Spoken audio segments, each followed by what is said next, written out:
In the heart of Central Africa, where the jungle grows so thick that light struggles to reach the forest floor and rivers twist like forgotten veins across the land, there are whispers of something impossible, something that shouldn't exist, something ancient.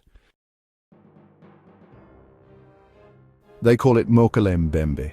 In the Lingala language, the name means the one who stops the flow of rivers, but it doesn't just stop rivers, it stops hearts. Described as a massive reptilian beast with a long neck, a thick tail and a body the size of an elephant, Mokèlé Mbèmbé has been compared to a sauropod, those long-necked dinosaurs from textbooks and museum displays. Some say it lives in the depths of the Congo Basin, particularly around Lake Tele in the Republic of the Congo. Others claim it moves silently through the vast swamplands, surfacing only when disturbed. It's said to be shy, territorial and deadly if provoked. But here's the part that keeps the legend alive. According to the stories, it's not extinct. Local tribes, especially the Ba'aka people, have spoken of Mokèlé Mbèmbé for generations. To them, it is not a myth, but a real animal, one that should be avoided, respected and left alone. Hunters tell of seeing a creature that doesn't match anything in their forests. Elders recall times when something enormous would stir the waters at night, snapping trees and shaking the ground. When early European explorers reached the region in the 18th and 19th centuries, they heard these stories, and some took them seriously. In 1776, a French missionary named Abbé Livin Bonaventure wrote of a monstrous creature living in the rivers of Africa unknown to science. Later, during colonial expeditions, explorers returned with tales of enormous footprints, strange roars, and rivers that bubbled with life when no animals were seen. As wild as these stories were, they didn't go away. They only got stranger. In the 20th century, several expeditions set out specifically to find Mokèlé Mbèmbé. Scientists, cryptozoologists, adventurers, all hoping to be the first to document a living dinosaur. In 1980, a biologist named Roy McCall led one such expedition into the Likuala swamps. He interviewed dozens of locals, many of whom independently described the same creature. Long neck, small head, massive body, 4 sturdy legs and a tail like a crocodile. McCall was convinced, but he never found it. Then came the photos, or rather, the blurry, distant, frustrating photos. In 1988, a Japanese team took aerial footage over Lake Tele that showed a strange ripple in the water, followed by something large beneath the surface. It wasn't proof, but it wasn't nothing either. In the years since, satellite images have picked up disturbances in otherwise calm lakes. Some dismissed it as hippos, others weren't so sure.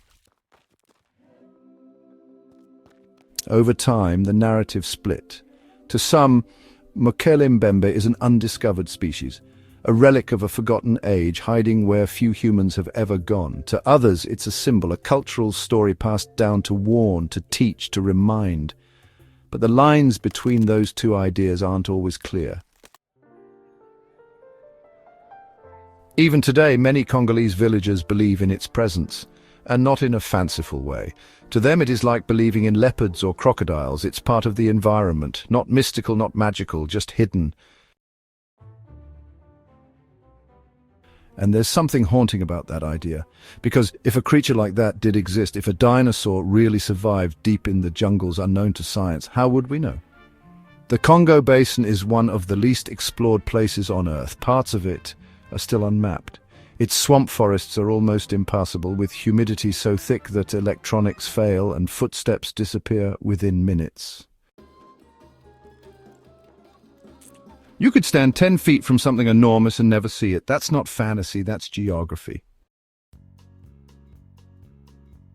Skeptics, of course, argue that the stories of Mokèlé Mbèmbé stem from misidentification. Hippos, elephants, large monitor lizards, and they have a point. None of the expeditions ever returned with bones, tissue, or clear photographic evidence.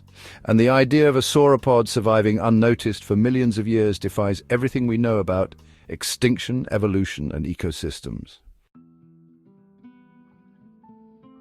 But folklore is persistent, and sometimes so is curiosity. In recent years, as cryptozoology moved to the edges of science, the legend of Mokèlé Mbèmbé became quieter, but it never disappeared. Expeditions still happen, small, underfunded, and largely unnoticed by the world. And occasionally a story slips out. A footprint found where no elephants roam. A ripple in a lake too still for wind. A child who says they saw a long snake with legs while fetching water. Are they telling stories or telling the truth? There's something beautiful about the legend, even if it's just that, a legend. In a world where satellites can read your license plate and drones can map forests, the idea that something might still be hiding, that the unknown hasn't been completely erased, is comforting, maybe even necessary. Mokèlé Mbèmbé reminds us that science isn't finished, that exploration isn't done, that there are still blank spaces on the map, and in those spaces something might be waiting. Not a monster, not a threat, but a mystery, a ripple in the river, a shape in the fog, a story that hasn't ended yet.